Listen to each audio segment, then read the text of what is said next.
Hello, good citizens of Gotham. My name is Graham Elwood, and you are watching the Political Vigilante streaming live on Wednesday, April 21st, 2021. It's a little after 7 o'clock on the West Coast. I know Steph is still doing the end of the Jimmy Dore show, but I wanted to get us going because I know it's after 10 on the East Coast and probably midday on Thursday for our good friends in Australia, and early in the morning in Europe, wherever you're at. Boom, shakalaka. Any news on YouTube remonetizing, Graham? Oh, nothing. We have not been remonetized. Nothing has changed. We are in our third month. I was demonetized February 1st. March 4th, I hit the submit, an appeal button, and they said within 30 to 60 days. So, maybe the end of April, they'll give us some kind of decision and let us, oh, did I have it? Ooh, okay. Anyway, so that's where we're at, ladies and gentlemen. That's how things are shaking down. How is that? Is this too bright? I'm testing this light. Yeah, that's good. I like that light, actually.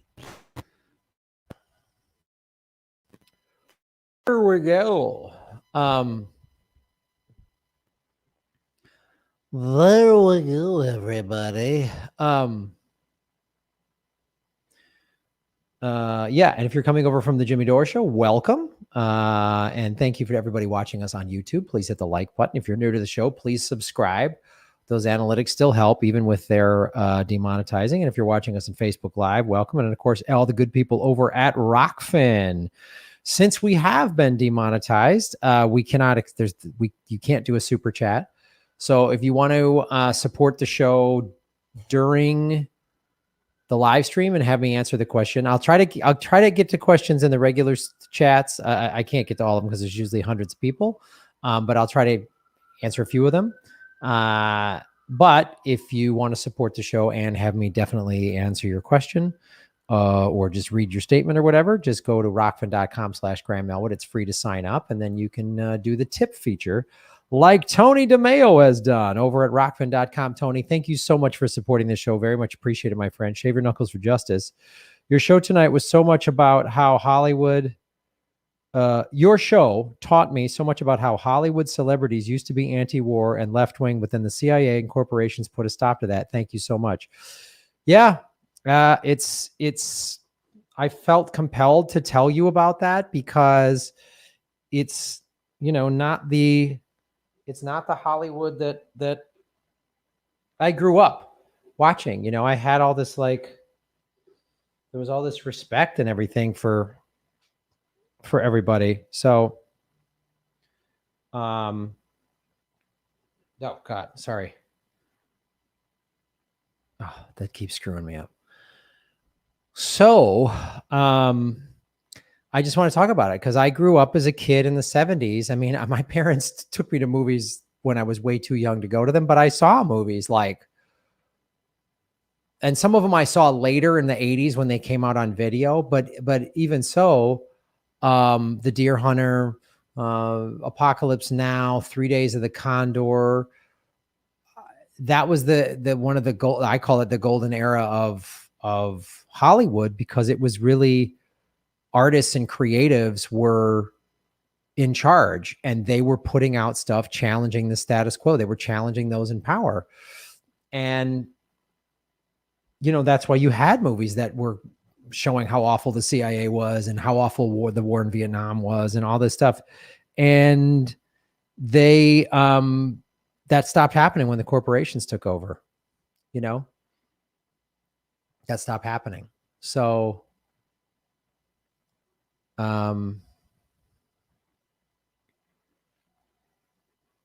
yeah.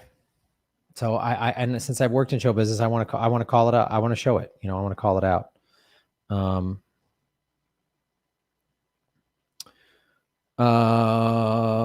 Hope you're liking my new place. Yes, Mira, I am. Doc Terminus, thank you for the tip on Rockfin. Shave your knuckles for justice. Apply for my digital nomad visa with Portugal today. Ooh, Ooh, maybe I'll join you. Thanks for telling me that was a thing, Graham. This country feels like Reservoir Dogs, and we all just sit in a warehouse, and something really bad is coming. I know. I mean, Chauvin getting convicted is a big deal, and hopefully it'll open the doorway to a real serious police reforms. But yeah, it's really this country. Sometimes I'm like, oh my God, do I want to stay here? Is it going to be safe for me as a like a entertainer, journalist, artist? I mean, they're going to come out there, like, what's next? They deplatform me, then they arrest me, then what? Like, there's a reason Glenn Greenwald lives in Brazil, and not that Bolsonaro was going after him since he's been calling out Bolsonaro. So it's, there's a reason Susie Dawson lives in Moscow. There's a reason, Whitney Webb was in Chile and now she's in the UK. There's a reason for that. There's a reason Richard Medhurst is in Vienna. So I don't know. We'll see what happens, man. Nicole Dickens, sup? What's up, Nicole? Thank you so much for supporting the show. Very much appreciate it. I thought you grew a tail for a second. Yeah, just a slight tail. Hit that like button. Hit that like. You came from Jimmy's. Thank you so much. Please hit the like button, ladies and gentlemen. We currently have 130 people watching, 65 likes. Hit the like button. We've got 19 people watching on Rockfin. Please hit the like button. Mira Maxwell. Shaving Knuckles for Justice. Kate, appreciation moment. Cheers. Show Kate some love. She's our amazing moderator. And now she's doing even more stuff. Like, so you see that scroll below the show that says YouTube demonetized us. And, before I came on, it said show starting soon. Kate changed that because I used to do that and then I would forget. And she'd text me, hey, Graham, don't forget to scroll. It was just like, yeah. So we had this, my producer, Sammy, gave us a more in-depth StreamYard tutorial. So Kate's in a position to do more things to just make the show smoother and all that, which just makes my job easier. So big props to Kate. And, if you're addicted to her, she's going to block you. Pretty simple. You attract more bees with honey than you do with vinegar.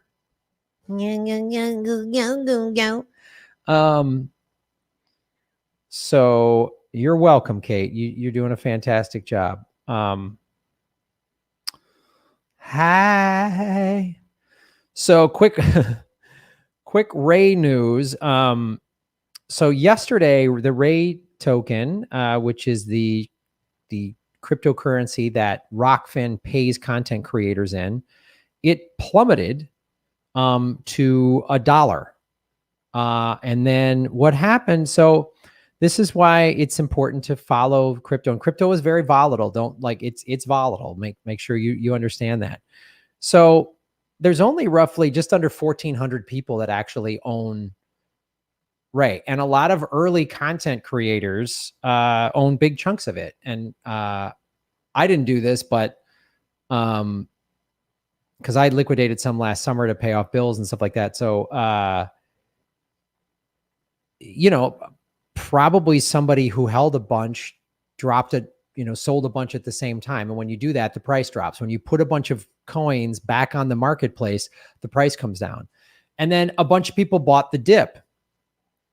And the price shot up to $3. It went from $1 to $3 this morning, this afternoon. And then when it got to $3, then a bunch of people sold off. And so it's back down right now at 142.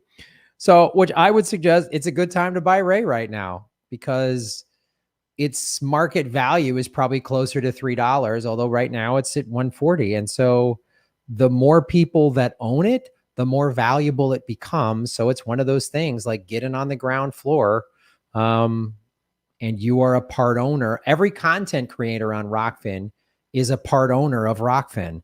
They just added Abby Martin is going to start posting stuff on Rockfin. How awesome is that? I got to get Abby on the show, man. I want to have her and Mike do the game show, but they're just busy with a new baby. But I know I can get Abby. Abby was like, she was telling me, she goes, Graham, it's hard to get Mike and I at the same time because one of us has to be with the baby. So, but I could get one of them. So we're going to get Abby on the show, which would be fantastic. So that's just something to pay attention to. I am not a financial advisor. I am a comedian. But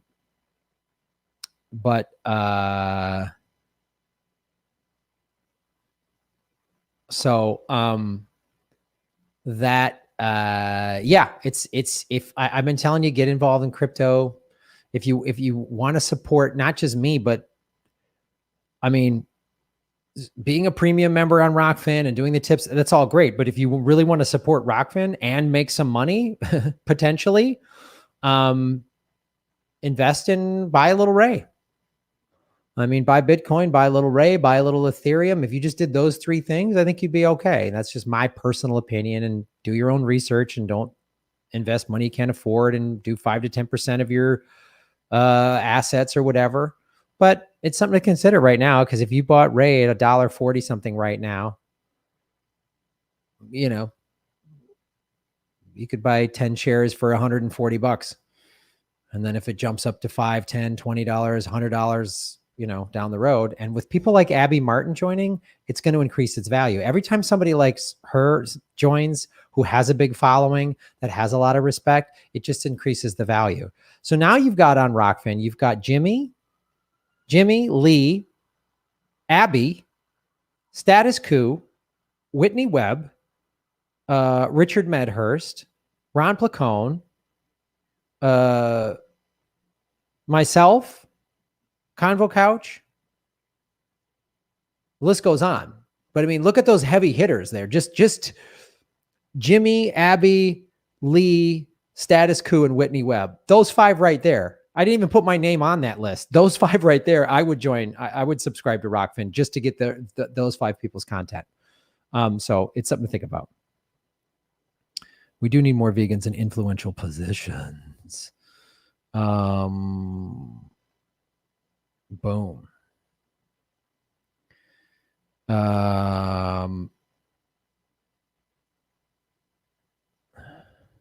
Oh, nice.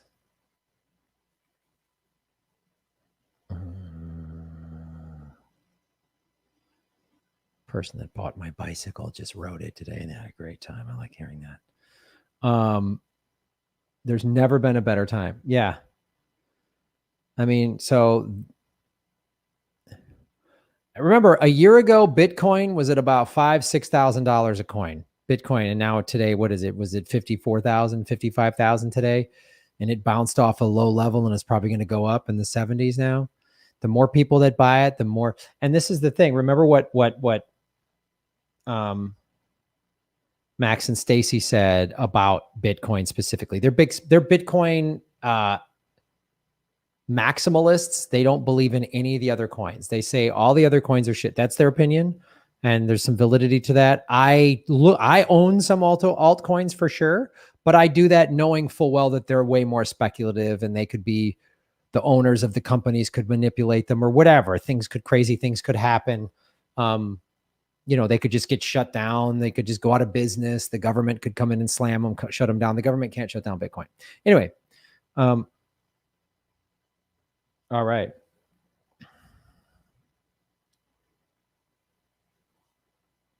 Nice.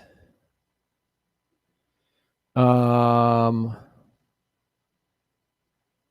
shit. I got to take this quick call, man. Hold on. Apples and oranges.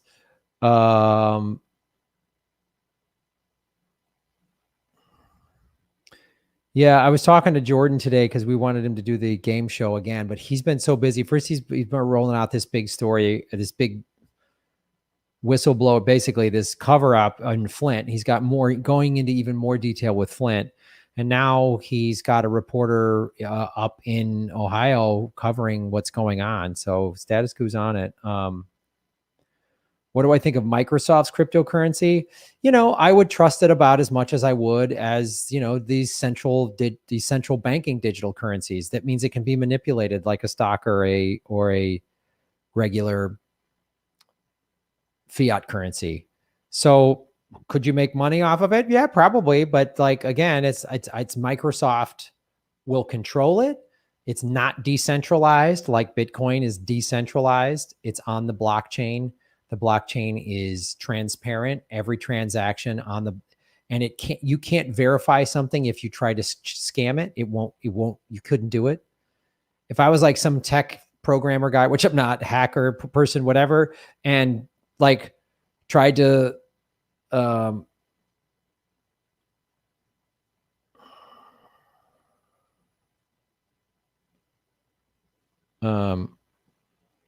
I would be, and I tried to like make a scam, like, oh, Ron Placone just gave me whatever. The whole blockchain would say no, or someone was like going to pay me $100 in Bitcoin, and then I tried to write code to say, oh, they're paying me $1,000 in Bitcoin. It wouldn't be verified. The whole blockchain would go, no, that's not true. It's like doing a cash transaction in front of like 60 people, and you say out loud, I'm paying you $100 for this. And everybody goes, he's paying $100. He's paying, and it goes around the room and pays $100. So if you then try to go, well, here's the $50, the whole room would go, no, you all said $100. So you can't now pay 50 for it. Like, it's just, that's basically the simplified version of it. Oh crap. There's this phone call I have to take. This is going to take 10 minutes, folks, 5 to 10 minutes. And I'll be right back to do a full segment.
Hello. Sorry, that call took longer than I anticipated. But it's all good. It's all good, everybody. Sorry about that. Hit the like button, ladies and gentlemen. I will answer the tips, and then I've got a segment to do. Chim, chew, shave your knuckles for justice.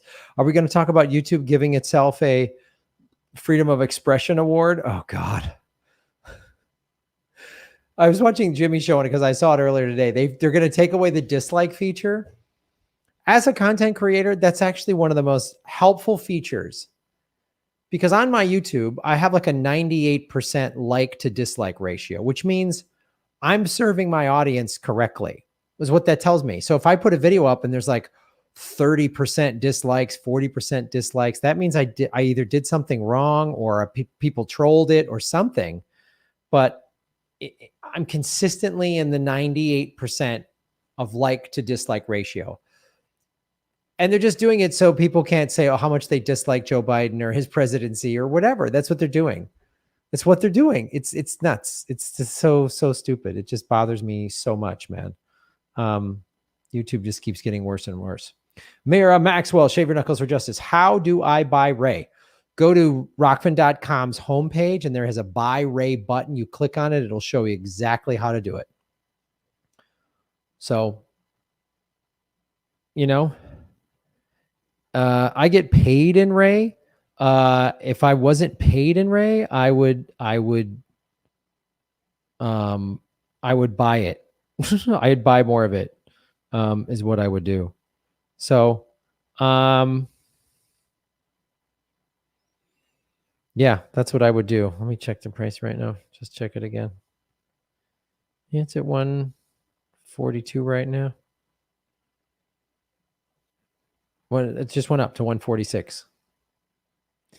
Telling you, man. You know, let me check that's on my Ether wallet is one place you can buy it. You can also buy it on Kyber Swap, which I've been using because Mew has been a little bit of a log jam. Kyber app, it's trading at 158. Ooh. Price is upticking, friends. Ethereum's at 2,400. Nice.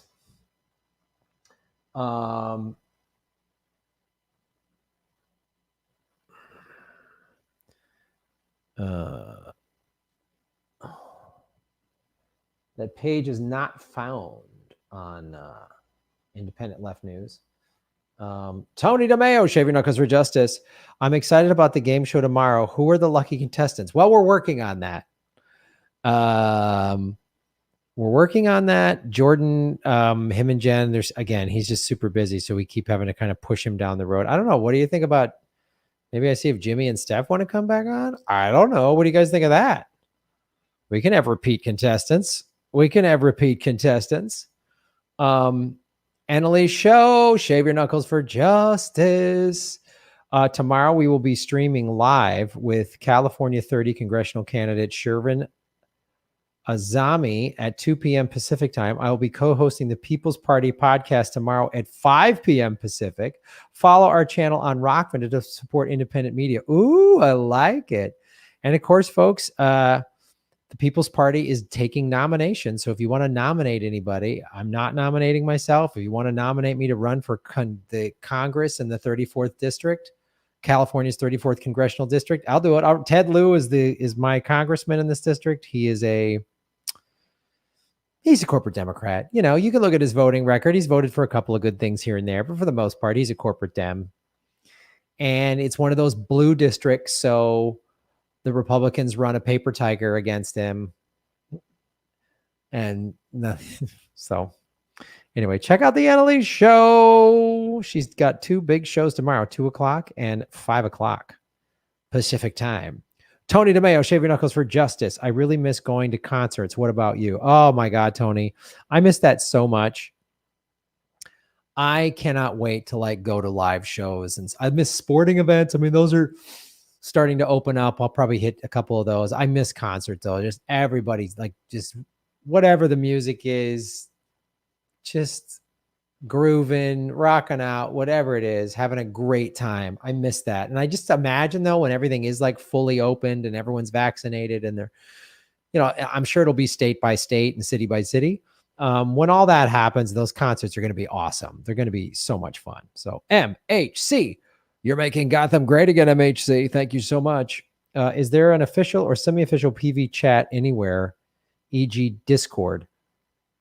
No, I haven't set that up yet. People keep saying, Graham, get on Discord. And I'm like, you got it. I don't get it yet. I have a TikTok. I never use it. People are like, you got to use Twitch. I know there's just so much stuff to think about and to do. I just can't.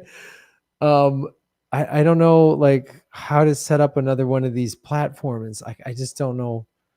So what's Discord? Just like a page, just like a Reddit page type thing where everybody can just talk PV on it? Is that what it is? And I'll set that up if that's what this is. And maybe Kate and I can just sit down and walk through it. Cause like, I need to shut everything down, sit down in front of the computer and walk through it with somebody because there's just too much going on. Like all the stuff I was doing today, phone call, just business stuff. I moved, I got to find a new place to get my hair cut, just like, just all kinds of just little life stuff, and then because because Rockfin primarily is covering the losses of YouTube, I just spent a fair amount of time today moving cryptocurrencies around and getting them in position and to sell if Rockfin spikes again and all this stuff. So it's like, everything takes time. So when you guys suggest stuff like Discord or whatever, I hear it and I want to do it. Believe me, I'm not like blowing you off like, yeah, whatever. It's just like, oh, fuck, that's right. Discord. Like, oh, I set up a TikTok like 6 months ago. Like, oh, I should start TikToking. I just forget. There's so much to do and shit on social media. I try. I can't get to it all. I'll try. Doc Terminus, shave your knuckles for justice. Doc Terminus and Bill Nye, the highest guy for contestants tomorrow. I'll donate 100 and 200 if the prize is Granny Petrol's broken spectacles.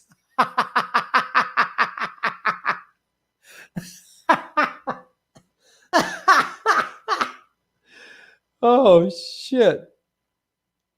Oh fuck, that's funny. Dude. Oh.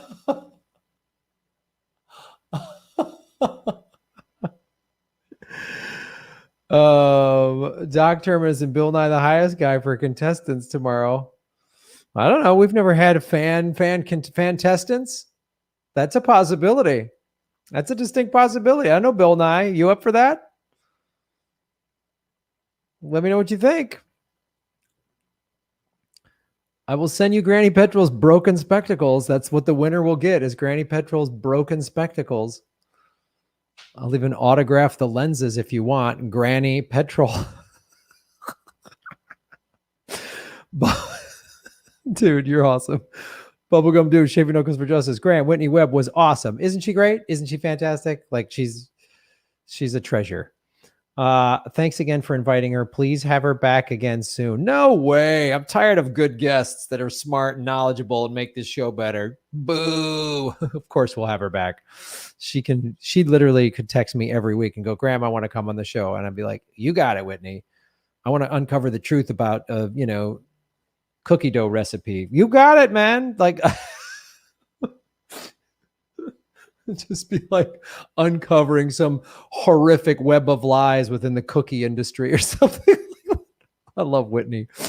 And also Vandira Shiva to talk about Bill Gates buying a shitload of farmland, probably to stake out his chunk of soon to be even more monopolized food industry. Oh, wow. Yes. You guys have turned me on to Vandana Shiva. Yeah. I saw her documentary or a trailer for it. So we want to get her on. And I think Kate was working on the filmmakers for that documentary. Yeah,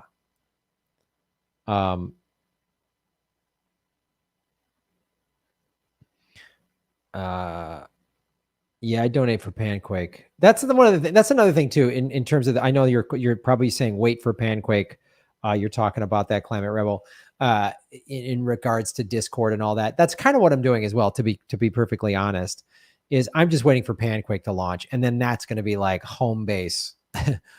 I'm going to still use Twitter, but to promote people to go to Panquake.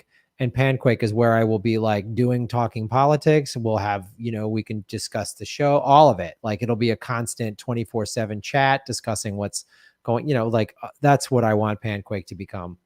So as soon as it's done, and some WikiLeaks artist just donated 32 grand to Panquake to like get it up, So it's basically just Susie has this team of people that, and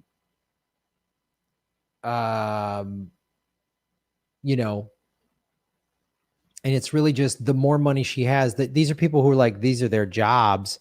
So if she can pay them full-time wages, some of these people will leave their current jobs. Right now they're working on Panquake part-time. So if like more money shows up, then she can it's just a money and a time issue. The more money she gets, the more money she can spend on programmers to build this platform out, is what it is. But it's happening. She's doing an update. Oh, I should tell you this. So she was going to be on the show today, but actually she's doing an update on Saturday. So we're going to have her on the show Monday. She's going to tell us she gives updates every couple weeks. Like this is where we're at with Panquake. So she's going to come on this show Monday and, excuse me.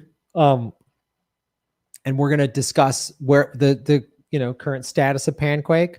And so, yeah, we'll have her back on the show. Marie Garand.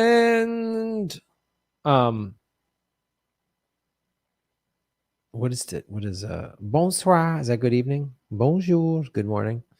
It might be a good idea to check into the US and NATO allies pushing us into a hot war over the dumbass region. Putin had some words today. Oh God, of course. 238 people watching, ladies and gentlemen. 206 likes. Let's get those likes up. Bonne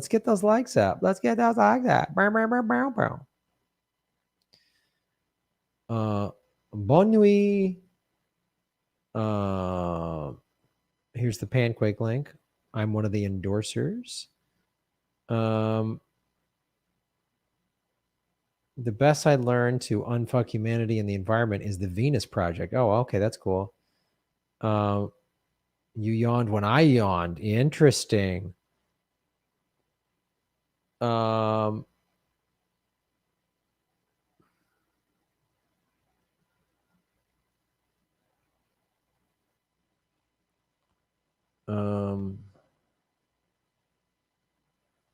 Yeah, so this is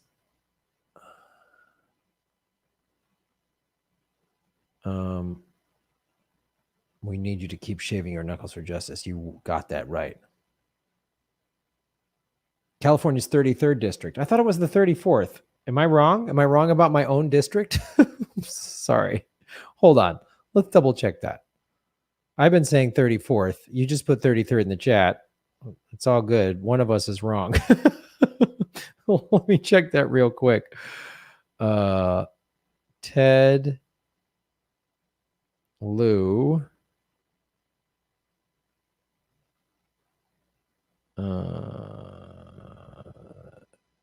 No, you're right. It's the 33rd district. God damn it. I'm sorry. I keep saying 34th. 33rd congressional district. Wow. Way to go. Political vigilante doesn't even know his own congressional district. Way to go, buddy. Yeah.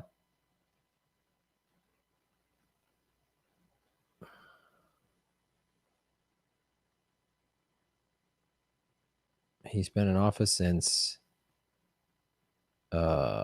he's been a member of Congress since 2015. He's California State Assembly member from 2005 to 2014.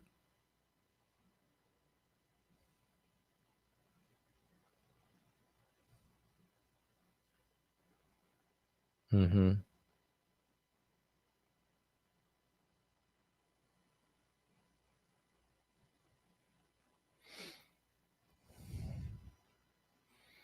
King, 33rd Congressional District. Sorry to move around on districts for you, everybody. Jesus, way to go.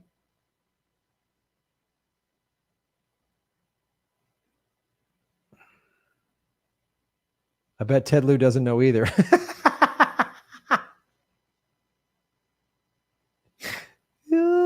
33rd district. Oh, so great. Young Turks has 330 viewers and I have 259. So they have what, 5 million subscribers? I've got 78,000 there, and I'm like 70 viewers below them. That's fantastic. Go into the TYT chat and tell everybody to come over here.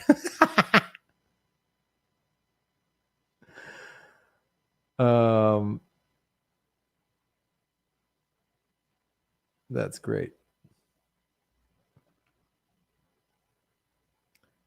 Bonsoir. Thank you. Bonsoir. Bonsoir is literally late evening. Bonne nuit is good night.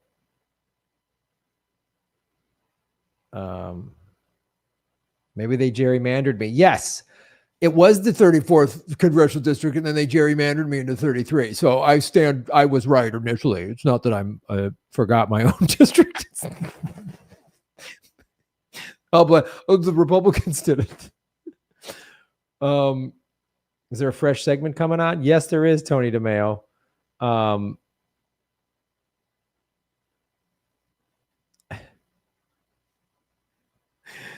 Oh, yes, a fresh hot segment. I'll get to segments rather than me talking about how I don't know what district I'm in, making excuses. Hola, Tamazozazi. Fully gerrymandered, bruh. Forget it. Just submitted your candidate nomination. Right on, dude.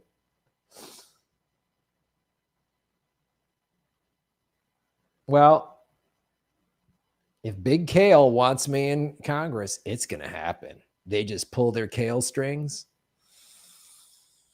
I will be 100% funded by Big Kale. Yeah, I'm just watch out. If I get in power, I'm going to outlaw milk. Dude, I want to outlaw dairy milk. That's someone on Fox News will be like, Graham Elwood's going to outlaw cows. And I'll just come on their channel and go, yeah, I'm going to outlaw milk. I'll just say crazy shit on Fox News. That's what I'll do. If I win, I'll just come on Fox News, just say crazy stuff.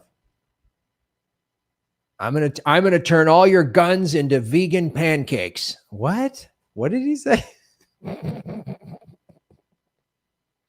Just to make them think I'm just crazy. I just witnessed a miracle. YouTube autoplay brought me here. Outstanding. Broccoli just crashed.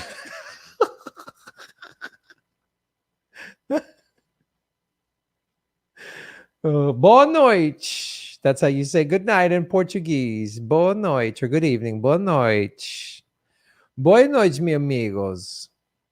Sou eu, Graham Elwood, seu político vigilante.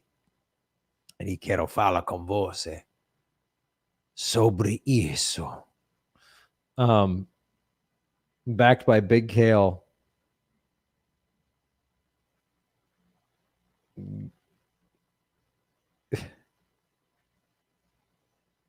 Replace all canine dogs with attack house cats. The viewers went up to almost 500 as we went in there to raid their chat. Then it dropped as we all got sick and left. Well, if you're just joining us from TYT, I'm sorry. I'm not a sellout to the corporate Democrats. I don't want this show to be palpable for the squad to come on it. I want the squad to watch this show and go, oh God, if we came on on his show, he'd call us out for our hypocritical bullshit and run away from it. I don't care if they like me. I don't care. I really don't want the Democratic Party to like me. I want them to not like me. Because if the Democratic Party likes me, that means I'm selling out. So I don't want them to like me. I don't want MSNBC to like me or CNN. Fox will find me amusing, but still not like that. I'll be like, well, they'll like me enough because here's how the conservatives work. If I'm calling out the Democratic Party for all their bullshit, they'll actually tolerate my lefty stuff. They'll actually tolerate it more than neoliberals. Neoliberals hate getting out lefted. So if I just come on Fox News and say, I'm a crazy socialist and the Democrats are evil, they'll be like, all right, we'll listen to your socialism for a little bit. We'll listen to it a little bit. Oh, gun control, we don't agree with that, but we'll listen to it for a little bit. I need to get a big, you know what I need? I need someone to make, maybe Pat, if Pat the Batman fan was in the chat, I'd ask him to do this, but maybe I should talk to him. A like backed by Big Kale logo or something that has like the PV backed by Big Kale, something that says Big Kale, you know, owned by Big Kale or property of Big Kale. Somebody make me that artwork and I'll upload it to my website and I'll make that a new t-shirt, property of Big Kale.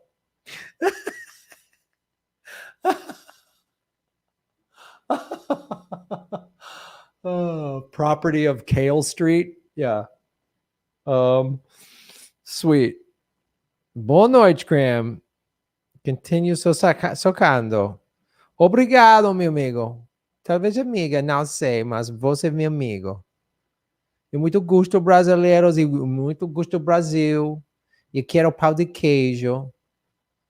E quero samba. Música bonita. Muito obrigado.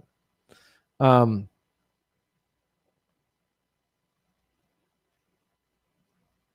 right. Tony DeMeo was asking for a hot, fresh segment. Here comes one instead of me talking in Portuguese about how I'm going to make an owned property of Big Kale's t-shirts. I want these shirts. So when Ron and I go on the road, I want to see the whole audience wearing these shirts. That's all I want to see is PV logos. And I'm going to here's the other thing I need someone to make. Just take the emojis of a razor, the knuckle, and the scales of justice. Like I've put that in social media before. I just need those. I just want those emojis that says shave your knuckles for justice, basically. So it will actually be, yeah. Right. So you'd see a razor, a fist, and the scales of justice. I just poked my boobs. Okay, hold on. Let's be serious. This is a serious news broadcast, not some kind of hooliganism.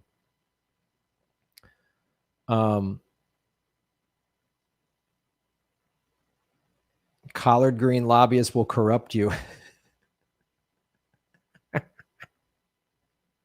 Shave your knuckles for the Venus Project. That sounds like a good plan. And those people never read Agenda 21. It was before neoliberalism really took over. And yeah, I know. No one over the age of 4 needs to be drinking milk anyway. I know, of course.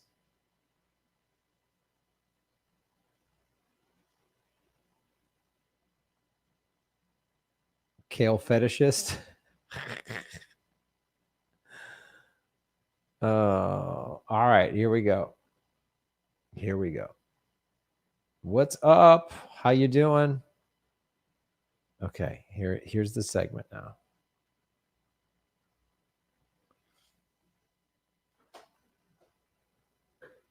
Oops, where's the cable issue? Shit, what did I buy? Saddle. There's a glare. That wall's in this new studios. It's great. It's the second bedroom. It's great. It's not my living room anymore. And that wall's white. So there's a glare. That's where you see a little bit in the black on the TV. I got to just put like a black curtain up or something. That'll do it.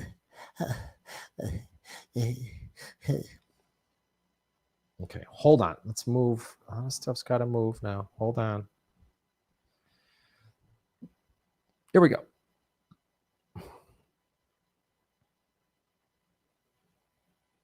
Hello, everybody. My name is Graham Elwood, and you are watching the Political Vigilante. Look at all that justice and truth rising up, making Gotham great again, citizens of Gotham. I come to you somewhere in the outskirts of Gotham underneath Wayne Manor. And Earth Day is April 21st, and it is the 50th anniversary of Earth Day. And this article was submitted by Truth to Tweet. We've been demonetized by YouTube, so you can support our show in many ways. You can go to Venmo, PayPal. They're all at GrahamElwood.com. The links are below there. They're scrolling across the screen. And of course, you can support us at patreon.com/GrahamElwood and rockfin.com/GrahamElwood. And we have a P.O. box. Just go to GrahamElwood.com. A lot of great ways to support what we're doing. So after a critical year for COVID-19 and climate, Earth Day 2021 is this Thursday. And it's significant. And I'm just going to cover a couple articles here. But one of the things I just wanted to bring up, because I remember talking about this about a year ago. It was like the first month, 4 to 8 weeks of the shutdown a year ago, where the air quality, everyone was noticing the air quality in Southern California was the best it had ever been since they started recording air quality. Like, it was nuts because nobody was driving. Everything was shut down. And I've heard even in even in Hawaii, even in like Australia, where there's like reefs, and in the Caribbean where the reefs have been decimated, they started to kind of come back to life in all these places because there was no tourists showing up, because no one was traveling. And by the way, sidebar, only buy reef safe sunscreen. I know everyone's going to go out this summer. We're going to go in the ocean. That's great. Reef safe sunscreen. Look that up. Sidebar. So the air quality got better because there weren't all these cars, there weren't all these planes, there weren't all these trucks, and we saw like it was just a byproduct of the shutdown during the pandemic, which always made me go, look what just happened that helped the environment in the short run just by the whole world working together. I'm not saying we need to go to a global shutdown again. I'm saying if the whole world got together and said, let's fix climate change, we could do it, because the climate's been being decimated for decades. That's why Earth Day first started. This is a story that was in the news when it first happened. This planet is threatened with destruction, and we who live in it with death. The heavens reek, the waters below are foul, children die in infancy, and we and the world, which is our home, live on the brink of nuclear annihilation. Still do today. We are in a crisis of survival. This is a CBS News special, Earth Day, a question of survival, with CBS News correspondent Walter Cronkite. Good evening. A unique day in American history is ending, a day set aside for a nationwide outpouring of mankind seeking its own survival. Earth Day, a day dedicated to enlisting all the citizens of a bountiful country in the common cause of saving life from the deadly byproducts of that bounty, the fouled skies, the filthy waters, the littered earth. As a demonstration, its success was mixed, beyond expectations here, far below there. No one now can know exactly how many took part. We do have an idea how many planned participation: student groups in 2,000 colleges and 10,000 lower schools, citizen groups in 2,000 communities. By one measurement, Earth Day failed. It did not unite. It did attract that broad cross-section of America its sponsors wanted. Not quite. Its demonstrators were predominantly young, predominantly white, predominantly anti-Nixon. Often its protests appeared frivolous, its protesters curiously carefree. Yet the gravity of the message of Earth Day still came through. Act or die. We begin our report with Bruce Morton in Denver. Place for Purple Mountain's majesty. A place where, on a clear day, the legend said you could see forever. The clear days are fewer now, and instead of forever, the view often stops with haze. Next to Los Angeles, Denver has the best climate in the country for producing smog. In this unlikely seeming place, the air is threatened. Earth Day is a focus for efforts to save it. Bicycles at the state capitol were a Denver symbol. Auto pollution is a major problem here in the country's 17th most polluted city, so high schoolers pedal to show there's another way to travel. The altitude increases car engines' pollution output. It doesn't do a thing to bikes. Somebody in the cheerful, disorganized crowd said, let's clean up, and the several hundred young people did, scouring the Capitol grounds for litter. Cleanups like this went on in many parts of Denver today. Somebody got a wastebasket from the Capitol and said it must be the only one, but there were enough paper bags to go around. Then they left for the teach-in, bikers on bikes, but hundreds of others traveling on foot. Some sang, some shouted, all seemed to enjoy the day. High schools were not closed, but many announced absences would be excused. Corrigan Plaza, the hall, was arranged to seat 6,000, though some planners predicted a half-full house. In fact, it was better than that. Lots of coming and going, but about 5,000 seats filled. Most were young, but not all. Most were white, but not all. A group who'd bicycled across the state gave Governor John Love a declaration supporting a cleaner planet, and the governor signed it. So that was from 1970. Actually, I misspoke. It's 51 years since this happened. On the first Earth Day, April 22nd, 1970, 20 million people came out onto the streets across the United States, an event that to this day remains the largest civic event in human history. It was worldwide. The first one, the first one was 1970. Since then, we've had over a billion people mobilized. 190 countries have been engaged. EarthDay.org believes every school in the world must have compulsory assessed climate and environmental education with a strong civic engagement component. This is big. This is when we talk about things on a local level, like we keep, the squad and Bernie and everyone's going to ride it on the right horse and pass a bunch of bills and yay, we save the environment. Good luck. Good luck with the Democratic Party that gets a lot of money from the oil lobby, gets a lot of money from the military industrial complex. We know the United States military is the #1 polluter on the planet. Yeah, it's weird when you outspend the next 10 countries combined and you have 800 bases around the world that, wow, you spent and you bomb everybody. Wow, it's weird that you destroy the environment and you pollute it. Gee, I wonder if the defense contractor, the defense industry, that has this amass of brain power, money for research and development and technology could actually come up with some technology that rather than, incinerates poor people could really save the planet from climate collapse, the thing that they've been talking about since 1970 on a mass scale. So, but what earthday.org, and go to this website, why it starts with education. And this is, again, what I talk about, what would be part of a Green New Deal. Student debt forgiveness and free college would be part of a Green New Deal to get the youth educated on, hey, you're going to be adults in this environment, in this planet that's collapsing. So we need you to study this and come up with solutions. And if we put everyone on board, got involved with this and put money behind it, I know we could find solutions, because I've already talked about solutions on this show that are there that just need a mass implication. We've talked about the algae that pulls CO2 out of the air on this show. We've talked about the Alvaria, that is a mineral that's readily found. It's easily, mined, produced, and distributed. You can put it on beaches, and it pulls CO2 out of the air and buries it under the ocean floor, a process that naturally occurs in about 1,000 years. But with this Alvaria, it speeds it up and gets it done in about 2 or 3 years. So there's so many things we could do. A lot of countries have started passing, and auto manufacturers, I believe General Motors said, we're going to get rid of gas cars. When Biden got reelected, or Biden got elected, if Trump would have been reelected, they would have said, hey, burn gas cars, gas guzzlers for everybody. And not that Biden is some climate hero. He's not. But it at least made the car industry go, okay, electric is the future. Let's go.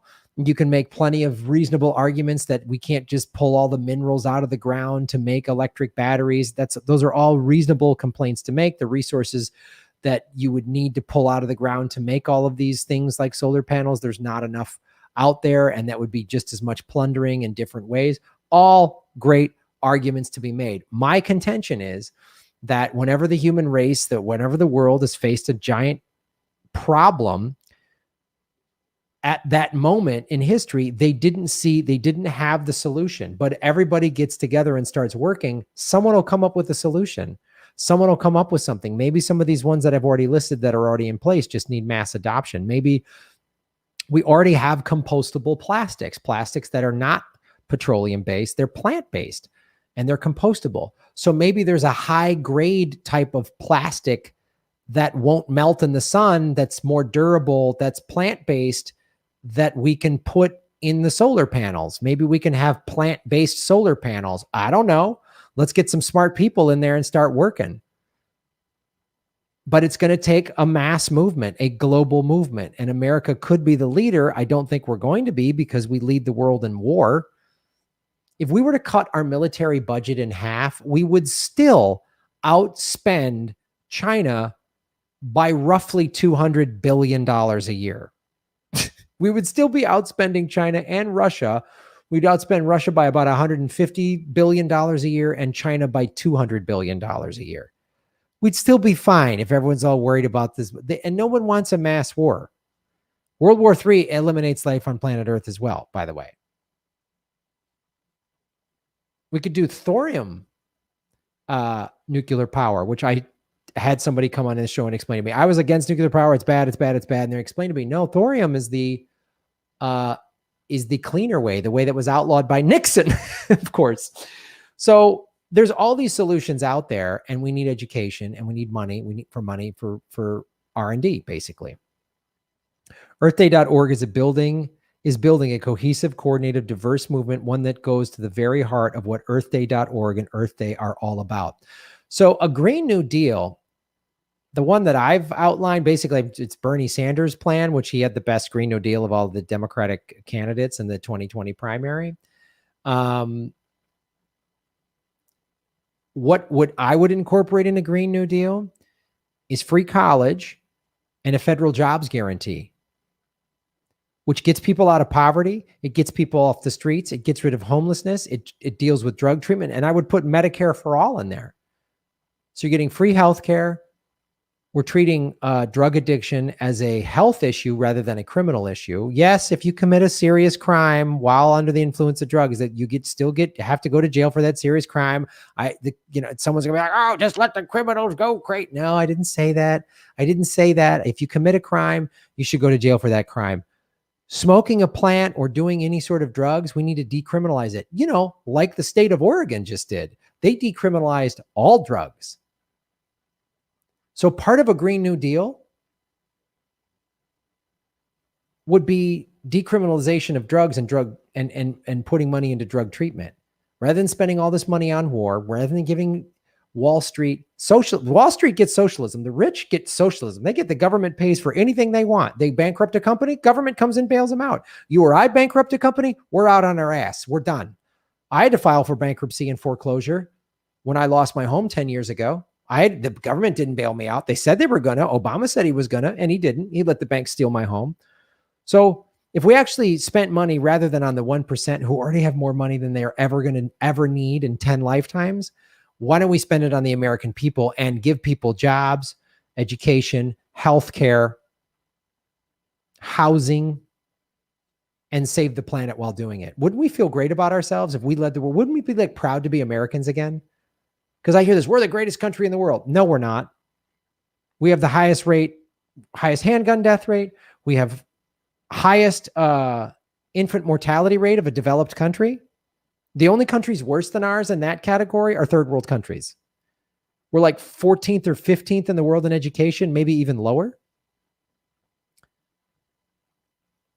We're not 60,000 people die every year because they don't have health insurance.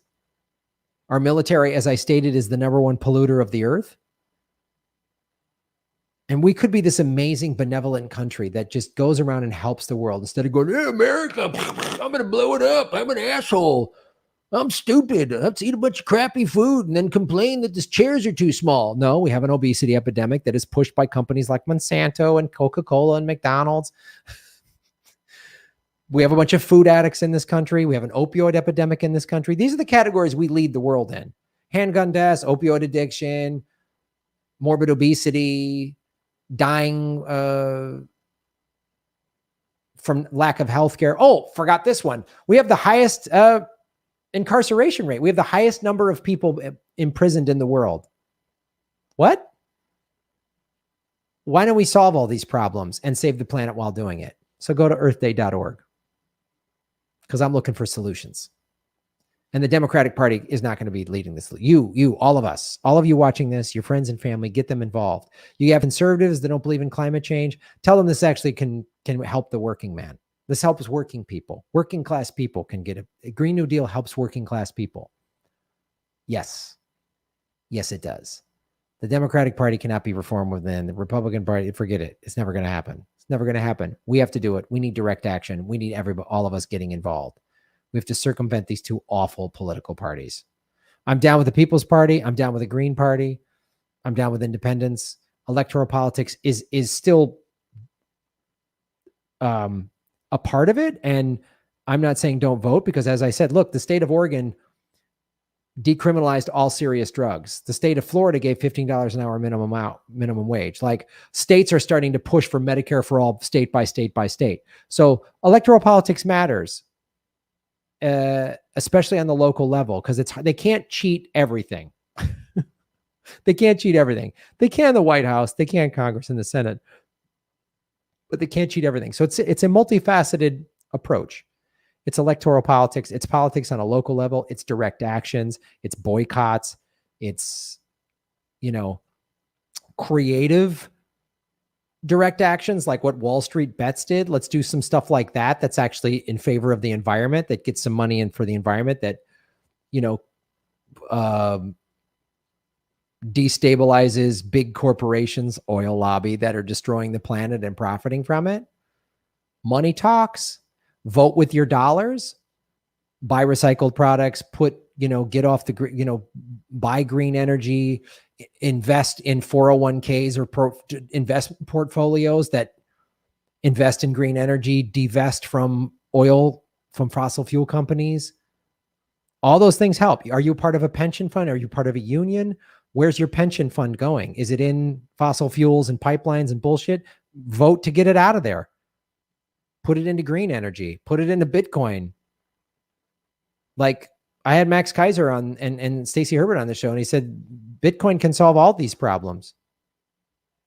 So, and the Bitcoin is a big power drain is actually not that accurate. It's a myth being pushed by central banks.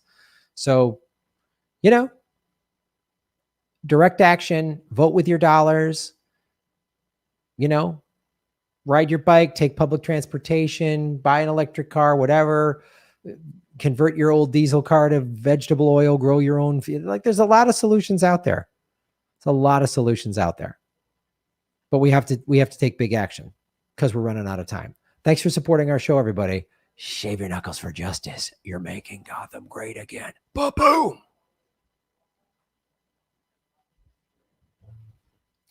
Hot, fresh segment. We have 276 watching, 283 likes. Let's get those likes up to 300. Likes up to 300. Likes up to 300.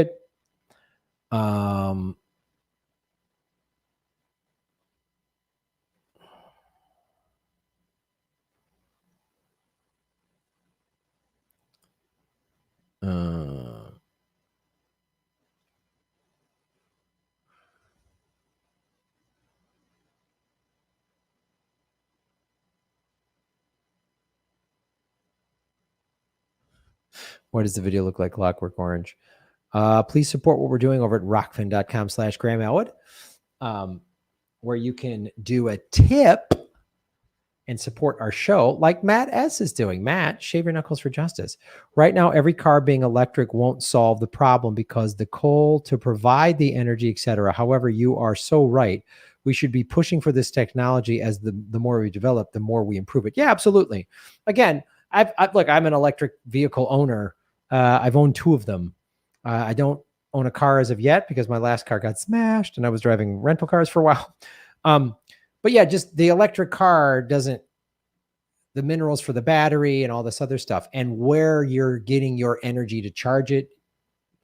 But the battery on these now there's electric cars coming out now that have 250, 300, 380. There's a couple cars that just came out with over 300-mile range off a fully charged battery. That's amazing.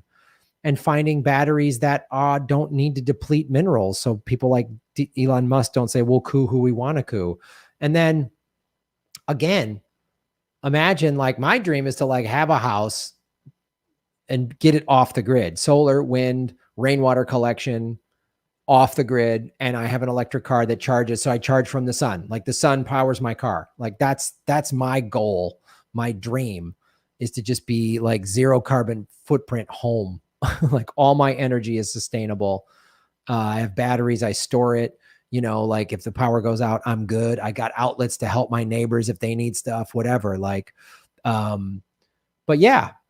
But again, because of the demand of electric cars, car companies have improved the technology. That's why like I wanted to buy one, or I leased one in 2017, because I'm like, if I financially support this, they're going to keep making them.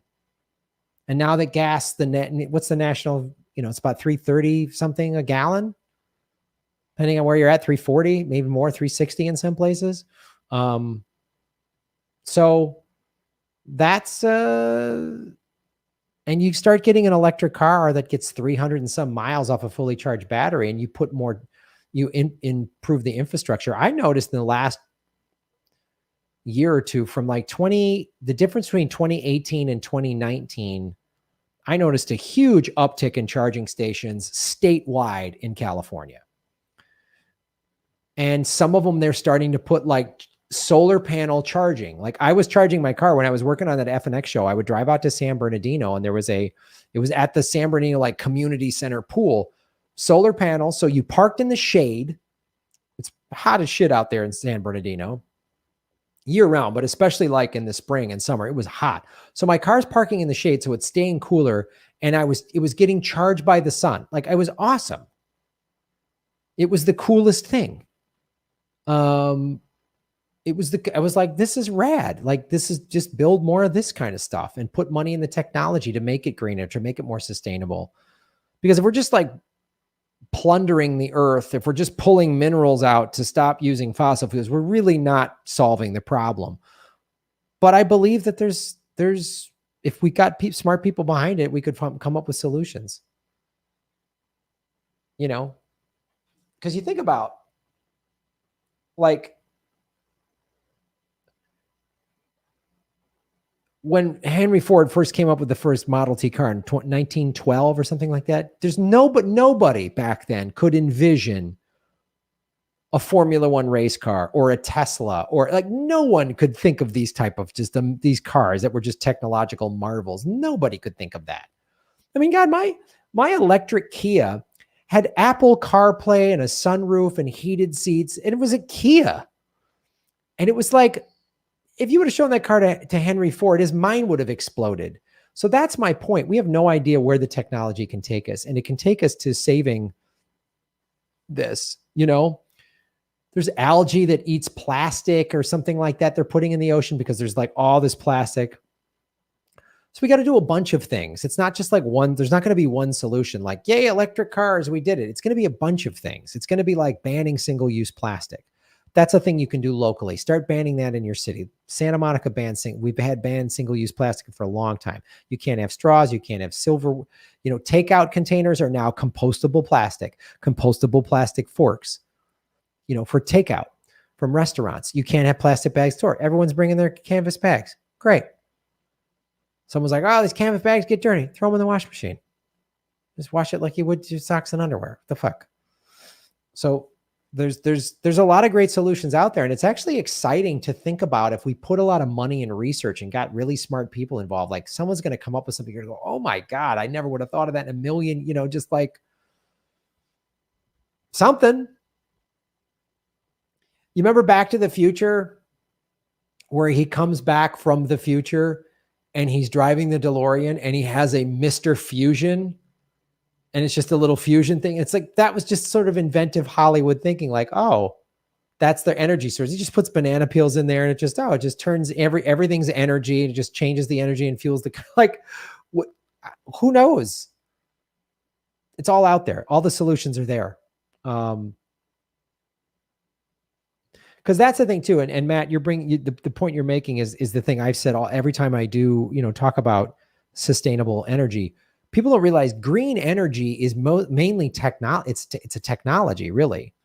So like any form of technology, it gets faster, smaller, and cheaper, right? Just look at our cell phone. Like think about your first iPhone versus what this is, your first cell phone you had 10, 15 years ago versus what these things can do now. This is a supercomputer, right? The computer this is more powerful than the computer that they landed the man on the moon with. And that computer took up a huge warehouse, right? So think about we really put money into green energy and green technology, someone will come up with something that's like brilliant. Like, oh, it's a compostable TV. What? Oh yeah, just put it in a landfill that melts down. The bugs, the animals eat it for a TV. Someone could come up with that.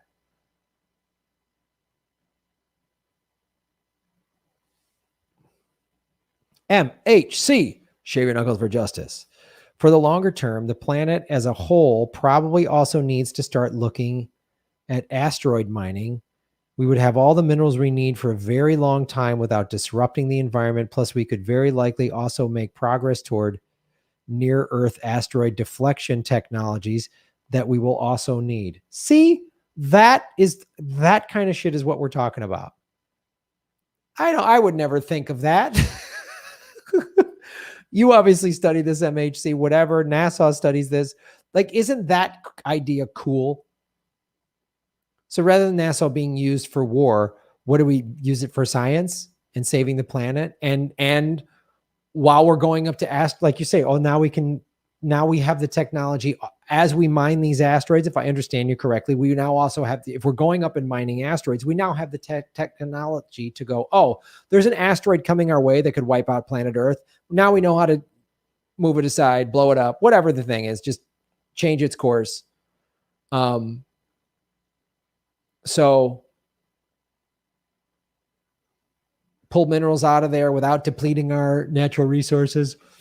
I love stuff like that. That's what we're talking about. That's just a brilliant idea. And look, the defense contractors and the aerospace industry, which is largely tied to the defense contractors, they'll get all their money and they could develop cool stuff that we're all proud of. Like, I was born right after they landed on the moon. And anyone in the chat who says the moon landing was faked, you're at the wrong show. It's real. The Earth is round. The Holocaust happened. Thank you so much. I thought space travel and astronauts were the coolest thing. And it was like one small step for man, one giant leap for mankind. It was about exploration. It was about finding these cool new, using space exploration and science for technology for the betterment of mankind, not the most efficient way to kill people and destroy the planet. So we could actually take all of these companies where they already have the infrastructure. These defense contractors and aerospace companies already have the infrastructure for research, for development. They have the laboratories, they have the manufacturing. They already are in place to do it towards like saving the planet rather than blowing it up. Like, it really wouldn't be that big of a pivot. Wouldn't have to shut these companies down and fire a bunch of people and then all send them back to work, at a solar plant. We could just start doing this. Just like get rid of the laser guided weapon systems and the Tomahawk missiles and the drones and all this other awful shit and think, how can we save the planet? We could do that. We could absolutely do that. And Americans would be really proud again. It's hard to feel pride as an American when you realize what we're doing around the world. We're bombing everybody. We're sanctioning poor countries. We're screwing over our own citizens and giving the money to the 1%. So I'm all for it. Thanks, MHC. That's it. See, you just put that in. Matt puts that in the chat. We start talking. You put that in the chat. Now we're all thinking big ideas. We're all like, oh, what about this? What about that? We're all thinking big ideas. See how it works? See how the creative process works? I know the creative process. I've been in it my entire adult life. This is how you come up with a cool movie idea or a comedy script or whatever. You think, what about this? What about that? This is how you come up with jokes. And you apply this same sort of brainwave thinking, this type of thinking into science. It's a thing. Snork Y2K had me speak to his class, and Snork Y2K is in the science field, right? And he teaches it. And he had me speak to his class, and he goes, Graham, they should have comedians and improvisers talk with scientists, because scientists can get into too rigid thinking. And have a creative type come in. What about this and that? And they say, well, that technology is not possible yet. Well, how do you make it possible? Then all of a sudden the science brain start going, well, wait, what if we did that? Wait a minute now. What if we did this and we move that? Boom, we're off and running. When you get a bunch of smart people in the room and an idea starts bouncing, it's exciting. It's electric. Now we're off and running. Now it's like, okay, now we can get this moving. And that's how we can save the world. Somebody war. Nobody does death, destruction, exploitation, and empire as well as the USA. Yeah, fuck yeah, America. I got your boom boom.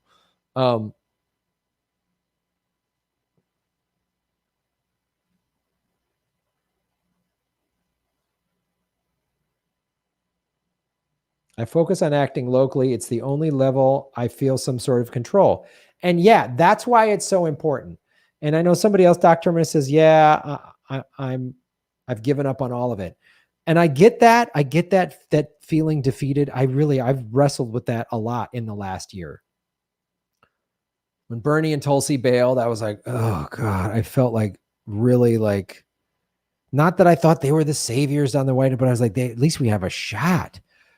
And it's the acting locally that makes me get the most excited. It's all these local things that get me the most excited. You know, I mean, honestly, the summer of protesting for George Floyd is a big part of why Chauvin was found guilty. And I know it's just one thing and there's so much more to happen. But that summer of protesting made people go, uh-oh, people in power. Maybe those cops that spoke out at the trial and spoke out in favor of the prosecution, that were like, oh, Chauvin used too much force. This is why I fired him. Like, everybody did the right thing, you know, like, because they were like, uh-oh. Even if they did it just for self-preservation of like, even if they were like, I think Chauvin's innocent, but I'm going to say he did the wrong thing because I don't want more riots and protests. Even if that is their motivation, great. It means the protests worked. You know, I don't condone the riots. I don't like to see that happen, but I understand them. And people are pissed off. People are frustrated. And yesterday people had something to be like, okay, and to see George Floyd's family, like, a little happy, a little celebratory, like finally some justice, man. That's all we're asking for. That's all anyone's asking for, is that the cops are held accountable, just like you and I are held accountable. If I put my knee on the neck of somebody, if somebody tries to break into my house and I restrain them and I get them handcuffed and I'm waiting for the cops to arrive and I put my knee on their neck for almost 9 minutes and I kill them while they're restrained, I'm going to jail. If you do that, you're going to jail. And all anyone's asking is that the cops be held fucking accountable. So it's a little bit of a victory. It's not like, yay, we did it. Cop of violence, we solved it. You know, we have systemic problem, but now at least the conversation, that summer of protests, yeah, we all wanted more. We wanted more things changed. We wanted, you know, some states are trying to pass laws saying, you know, you can't videotape the police. And it's just like, well, no, that's why acting locally matters.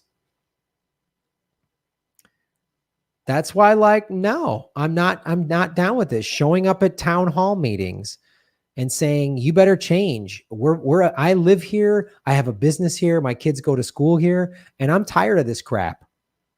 You know, that's why explaining what defund the police really means. It doesn't mean just, oh, give the cops squirt guns and let them.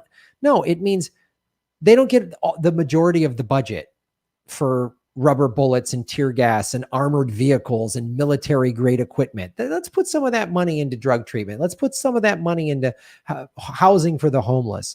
So deal with some of the societal problems that literally get thrown in the lap of police. You start explaining it to the Blue Lives Matter folks in those terms. Some of them go, oh, I see your point.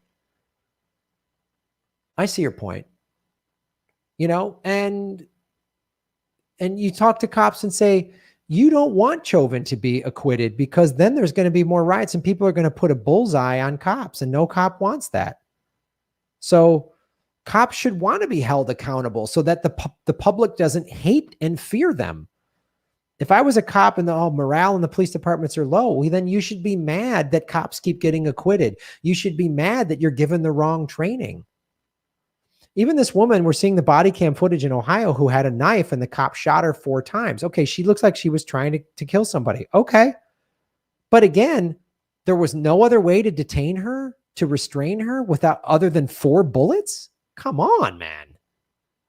She's trying to kill someone. She's got a weapon. She's being dangerous, but there's no taser. He can't take his billy club and just like crack her in the wrist. Even if he breaks her wrist, the knife goes down. She's detained. Nobody's stabbed. Nobody's shot. 4 bullets is the only solution he had in that moment. I find that hard to believe when you're just trained cops to just, they got a weapon, pull your gun. I mean, a billy club across her forearm really hard she would have dropped that knife because you would have broke her arm, and that's fair. And if she said, "Oh, a cop broke my arms," I'm like, "Well, you shouldn't be waving a knife around." But 4 bullets, come on, man. So anyway, I know I'm digressing a little bit, but I'm just saying, like, acting local, Doc, is where, as Marie said, is where you feel like the needle's moving a little bit, where you see a little progress, where you actually can. The federal government, good luck. You know, they're run by the deep state, but they can't run everything. The CIA can't run everything. They can't run your local city council and school board. They can't run everything. And so that's why go start local, because make change, you know. There's how many states now have either medical or even full-on recreational marijuana now? Aren't we at 20 some states? Like we're crossing the half of the country threshold if we haven't already. If we haven't already, we're close. I don't know the exact number. Someone can probably look it up right now. That's a big deal. $15 an hour in Florida is a big deal, even though it won't take effect till 2030. Okay, fine. It's still on the books. It's still on the books. Some state's going to pass Medicare for all, and that's going to be a domino effect. So get involved locally because you'll feel better. That's why I volunteer. I volunteer for the Surfrider Foundation. And I do beach cleanups. I've done a couple of them. You know, I'm outside. I'm cleaning stuff up. Is me, and you know, it's like I've done these beach cleanups. There's like 10 people out there, and we get a bunch of bags of garbage off the beach. Does more need to happen? Absolutely. Banning single-use plastic. But again, an organization like the Surfrider, they have had success locally passing, banning straws, banning single-use plastics, banning plastic. They've had success getting legislation passed because they're a lobby group. So donating a little money to them, or, you know, volunteering my time for them, I feel like I'm doing something. I do this show, I feel like I'm doing something. There's only 300 people watching or whatever, but we're all trying to do something. So get involved on a local level. You'll feel better about yourself. And when you help others, when I'm all down or feeling it's shitty, it's all bad, or I'm in a bad, something's bad, I'm not happy about this or this from my life, and I go help others, I automatically feel better. I just automatically feel better. It's that simple. I've donated time at a food bank. I've donated money to a food bank. I just worked in the warehouse a couple of times. My back started to tweak, so I couldn't keep doing it. But like, if you're able-bodied to do that, do that. Even just doing admin or whatever, you know? I mean, backyard politics. I watch her Instagram and her YouTube, and she's like doing little stuff, feeding the homeless and little stuff like that, little things that you can do. You're making a positive difference. You're contributing to society. If we all just sit around and complain that it sucks and don't get involved, then they win. The assholes win. The assholes win. And they shouldn't win. They're bad. Fuck them. If everyone got involved, even a little bit, even just a couple hours a month, you know, a couple hours a month donating. And non-for-profits, they're businesses in the sense of like, they have the same job, you know, like they need admin people, like the food bank, they needed people in the warehouse stacking shelf. They need manual labor. You know, I would go there a couple hours, like once a week, 2.5, 3 hours, maybe move this box, stack this shelf, boom, boom, boom, break down boxes. There's honest work, man. And you're helping out, and that work needs to be done so that they can go deliver the food or do the food drives or put wherever you can help. Non-for-profits need help wherever they can get it. you know, to doing a beach cleanup. Did I single-handedly end climate change? No, but I got some shit off the beaches. Okay. I felt good. I felt better. And if we all do something like that, then we really have power.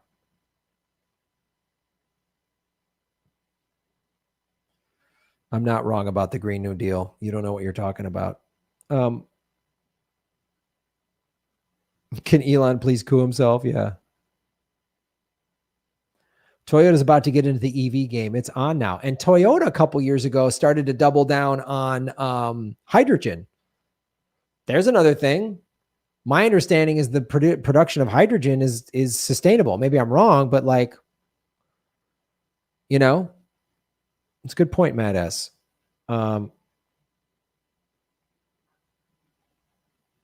What's up, Chris Hedges amigo?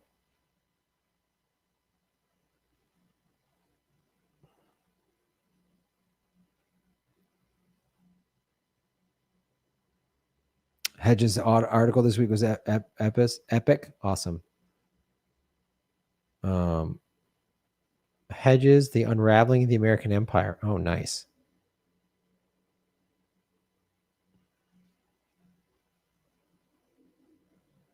I suck with takeout plastics. I need to be better about that. And don't beat yourself up. Little things like just get in the habit. Like, I know we're so used to just like, yeah, I'll take the forks and knives, or yeah, I'll take the straw. And then you start thinking, wait a minute. You know, maybe I know people who bring a straw. They have a little portable, reusable straw with them. They wash it home and then they take it when they go get takeout. Or when you get takeout, if you're bringing it back home, don't just say no to the plastic knives, you know, no to the plastic forks, and use your own silverware or whatever. Little things like that add up. And it's, you know, plastic can be turned back into fuel, cleaner burning. They will be mining the landfills, no separation in the garbage. It becomes gasoline and pellets to heat homes. Oh, wow. That's good to know. Thank you. Consumption reduction is the only real solution. That's thing too. Chris Hedges and Glenn Greenwald make me want to be a better person and do something that matters. They're good. And like I said, if doing something on a big scale like those two folks do is not your thing, or that's totally cool. So that's why I said that the little local actions. You don't have to be a Pulitzer Prize winning journalist. Like you can just do local actions where you live and make a difference, man. That I'm telling you, those little local actions are amazing. Just reaching out to people in your community and, hey, let's work together and let's help the homeless, whatever. Just those things are big, because that's the thing about the local. Why the local is so important. Local is where it's like one-on-one help, face-to-face helping somebody, and they're like, hey, thanks. You're like, hey, man, I'm your neighbor. I live in this community. It matters to me. I just want to make sure you're all right. You know, we got to work together. And that's where people go, wow. And then that's infectious. Just like selfish is a virus that spreads, then everyone's addicted to each other. Kindness, support, working together, being of service. Because then you start doing that, and then your neighbor goes, well, that guy, he's like a complete stranger, and he just helps us out with this thing. So we need to start helping. We need to get involved in our community, and then everyone's getting involved. I've seen it. I've been a Red Cross volunteer for 20 years. I've worked so many shelters. I worked one in March. There was a really bad flood, and the community came out, showed up with food. Some people, I grow these in my backyard. You know, like everyone, here's some blankets. And it's awesome. Everybody's working together. Everyone's helping each other out. And it's just like, it's really cool to see, you know, and it's an impressive thing.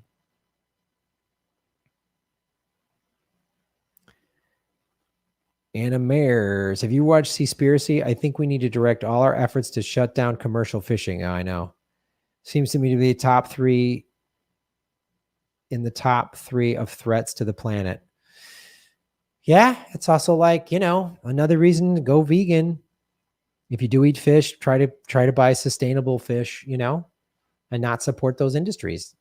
If people stop buying shit from them, they'll stop making it. People stop buying Monsanto food, they'll stop making it.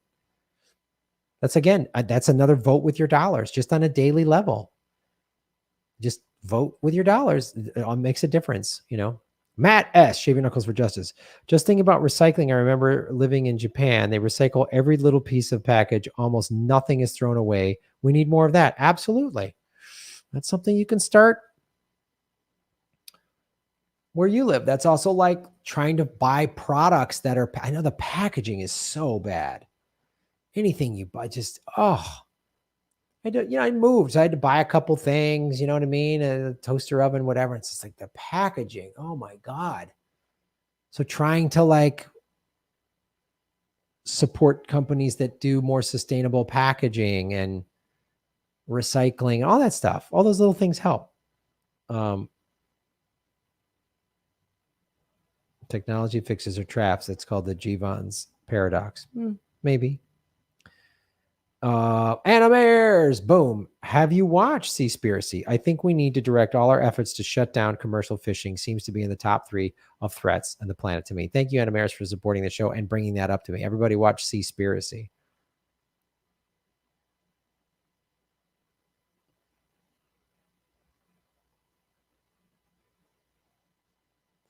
Yeah, even climate change deniers are concerned about us overfishing. Yeah, because that's a reality. You can say, oh, climate change is cyclical or whatever you want. Okay, whatever. I don't believe in that. It's ridiculous. There's no science to back that up. But if all the fish are dead and the oceans die, we kill the oceans, it's over. Life on this planet is over. So we can't overfish. We can't keep polluting the oceans. We can't keep doing that. Need to get our government back and force big tech to release the patents. Yeah, you got that right. Kate, what's up, Kate? There is no protection for the moon. A handful of countries signed an agreement to recognize the moon as common heritage of mankind. Trump authorized mining. Would really like to get countries to sign the 1979 treaty. Oh, wow. I didn't know that. Thanks for letting us know.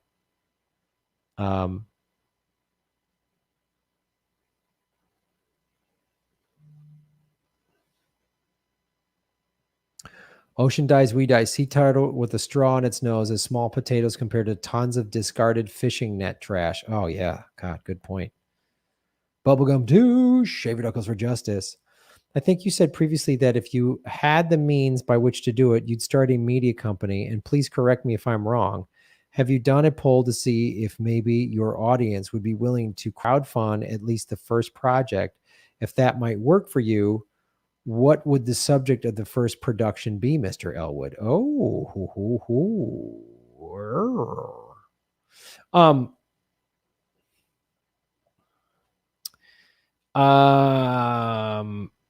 I've done crowdfunding. I crowdfunded my documentary to Russia, which again, I only raised like $2,500. I kept it really much on the cheap. I crowdfunded my movie Earbuds. We raised $140,000 on Kickstarter.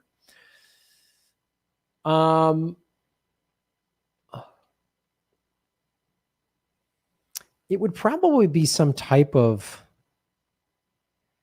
maybe a comedy that's like socialist that makes fun of like neoliberal Hollywood. Shows Hollywood for the bullshit that it is, really calls out Hollywood in a great, brilliant, funny way. And all of its ridiculous double standards and how it shuns the working class and it's pretty elitist and thinks it's so woke, but isn't. Probably something like that. But the kind of money I'm talking about for a media company is like bubblegum, is like tens of millions of dollars, which I don't think I can. I know I can't crowdfund that. I don't have that big of an audience, but it might come to pass if all of this crypto goes through the roof. If the crypto doesn't, it won't. But like if Rockfin goes through the roof, and let's say Bitcoin goes to 500,000 or $1 million a coin, and then Rockfin is like $1,000 a coin or something like that, and Ethereum is $30,000 a coin, and then I might be in a position to do that. I don't know. But that's a great question, Bubblegum. Thank you so much.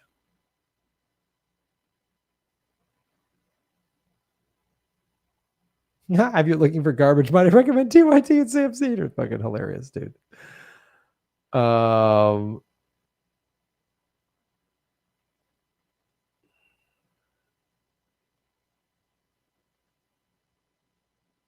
We can't go to the moon. NASA lost the technology. They lost it. They just lost. What? Whoops. Whap. We lost it. We don't know how to make rockets anymore. Again, that's something that can be changed through the will of the people. NASA destroyed the technology to send humans to the moon years ago. Jesus.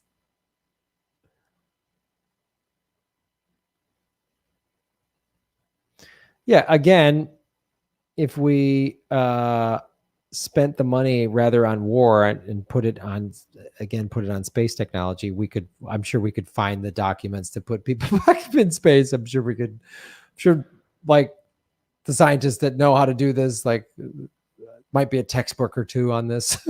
I'm sure they could put that. It's not like we lost it. We could never do it again. There's no political or financial will to do it today. But the notion that it's too late is ridiculous. Let's know. We should always do the right thing and help the effort, but it's scary that our personal impact is so minuscule compared to the military industrial complex and corporations. Of course, they're the worst.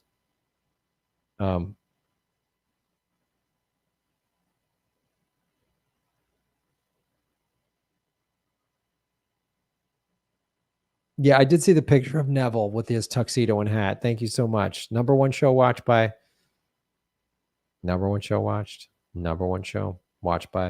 ferrets and hats and cats and hats. MHC, shave your knuckles for justice. When I mentioned asteroid mining, I intentionally left out the moon. The moon's gravity makes Earth much more habitable than it otherwise would be, and removing a lot of its mass through mining could eventually end up being catastrophic for us. Oh, that's so awesome. Wow. Right on, MHC. That's cool.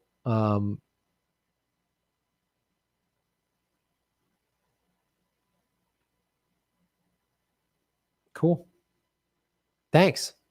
I didn't know that. What a cool thing. So let's don't mine the Earth. We shouldn't, or don't mine the Earth and don't mine the moon, but go mine asteroids. And mining asteroids then actually saves us from a potential like extinction event level asteroid hitting the Earth. I love it. See? Big ideas. Amber King is brilliant with the glyphosate,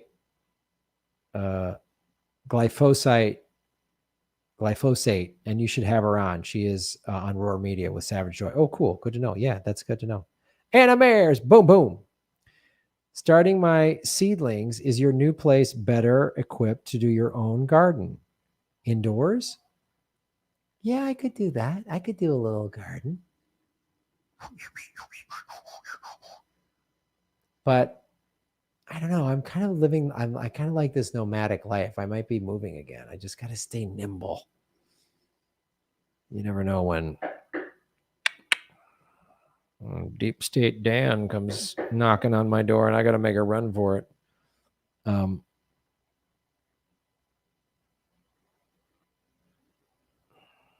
Rockfin is just a few YouTube bans from getting really big. You got that right. 253. What do we got? 248 watching, 343 likes. Right on. Let's get the likes up there. All right, kids. I've been talking for 2 hours. Come on now, kitty cat. I like mooning some people.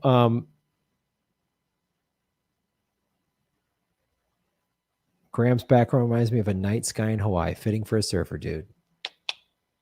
Mahalo.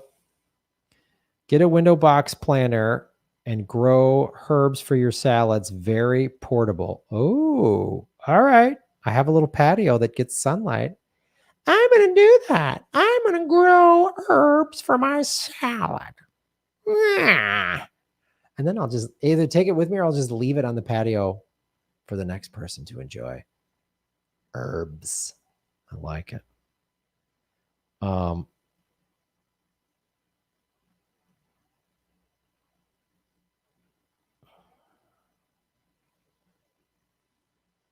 Come to Canada, has miles and miles of kale.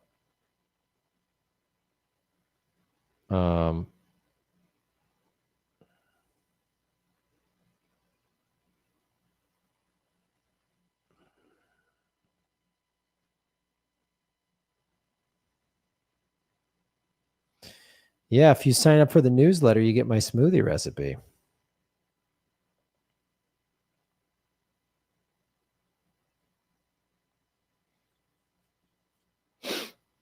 Mm.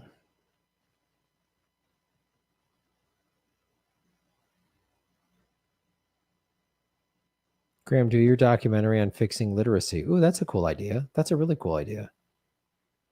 You can dry the fresh herbs too. All right. They left a couple of seismographs on the moon and dropped something to cause an impact. It rang like a bell for 6 hours. NASA begrudgingly acknowledged that the moon is hollow. Holy shit. Make sure your seeds from Shava seeds program so they're not poisoned. Oh, yeah, right on. Microgreens in the closet are great. Okay. Kale, as far as you dare to dream, bro. Ooh.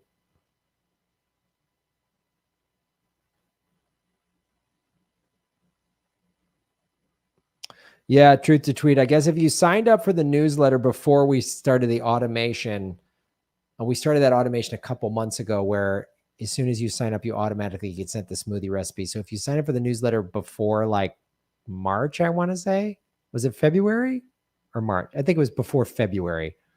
You didn't get the smoothie recipe. So you could unsubscribe and then re-sign up again and get the smoothie recipe. Come on now. No, it was a joke. Feeding literacy. Oh, I got it. I got it. All right, kids. I know it's late. It's after midnight on the East Coast.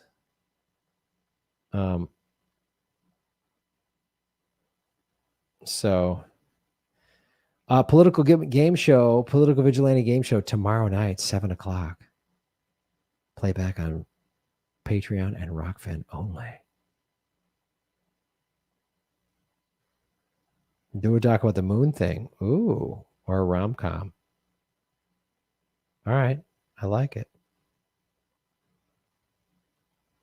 I had a great smoothie today. Strawberry, banana, vegan protein powder, peanut butter, unsweetened organic almond milk, and victory.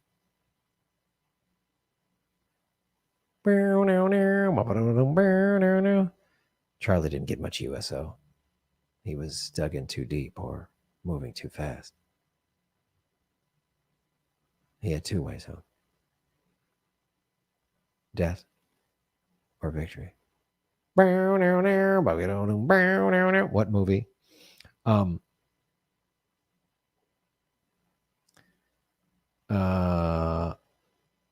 Almond milk. I love almond milk. That's why I have it with. I don't drink regular. I'm a vegan, so I drink.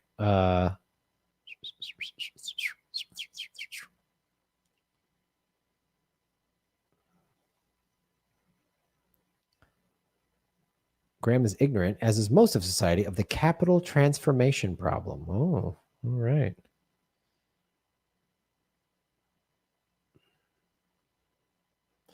Yes, that's another thing too. If you are a Rockfin premium member, you get Graham Goes to Russia documentary, which is also on Patreon, but Afghanistan is only available at Rockfin Premium, which is my first documentary about telling jokes in Afghanistan. It's a really, really proud of that movie. It really, you really see what being in a war zone is like through the eyes of me, through a comedian. It's a really cool thing. And I had a great editor, great sound mix, great composer, all great people. The sound mixer, Dave Schmidt, passed away last year. It was a bummer. He's like around my age and had a brain tumor and died. And he was really good friends with Chris Mancini, the guy I did Comedy Film Nerds with. And yeah, it was a bummer. He ran this a cappella audio. He did the sound mix on both my films, Afghanistan and Earbuds. He was a really good sound designer, sound mix guy. And then just life's short. So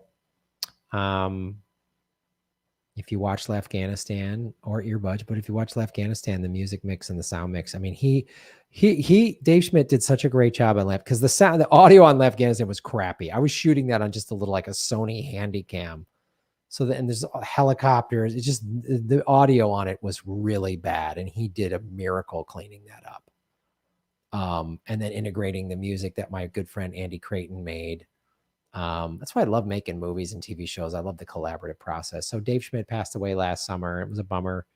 And because of COVID, there was no ceremony. He lived in North Carolina. It's just like, but it's another reason to watch Afghanistan is a really talented guy was involved in it and he passed away. So, but his work lives on. That's the cool thing about making a movie or TV show. The work lives on. So it's another reason to watch Afghanistan. It's another reason to support Rockfin, support independent artists.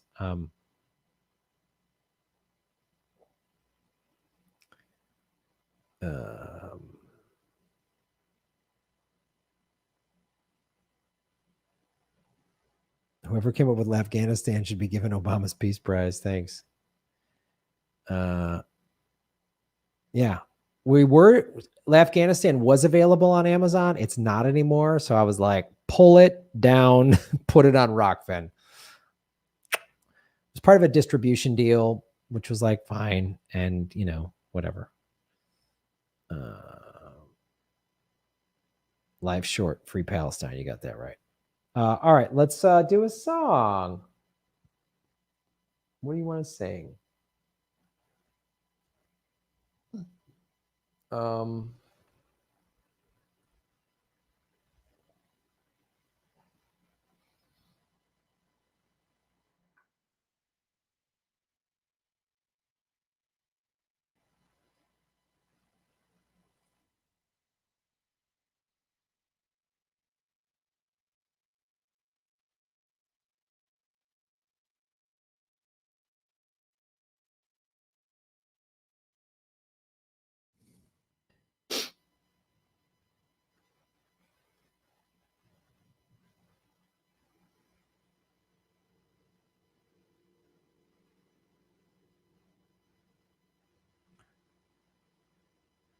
How about Dancing Queen as Eddie Vedder? I feel like.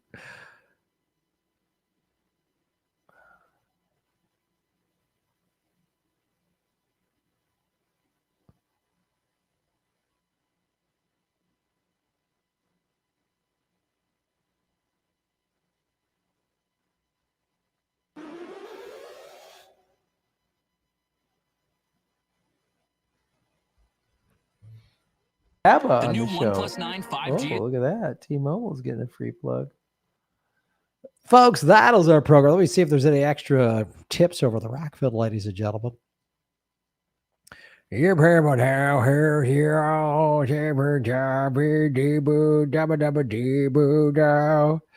Maxwell, best Eddie yet. Thank you, Mira, for supporting the show. It's so fun, right? Victoria Keisner, Shave Your Knuckles for Justice. Victoria, you're making Gotham great again. You're feeding the vegan guns of truth.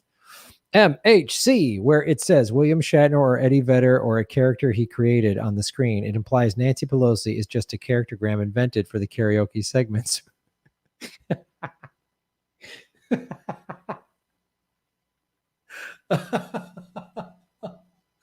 I'm a dancing queen, young and sweet, only ice cream.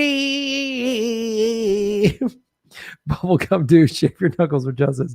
I almost totally forgot about that wonderful song and ABBA. Thank you. See, we talk serious stuff. We got to have fun. We got to have fun. It's got to be fun. No matter what we're doing, it's got to be fun. 364 likes, ladies and gentlemen. Thank you so much for supporting the show. Tomorrow night, 7 o'clock. 7 o'clock Pacific for the game show. I will announce the contestants tomorrow. Boom, shakalaka, boom. PV game show. Nancy Pelosi, young and sweet, only dancing queen. Oh, you can dance.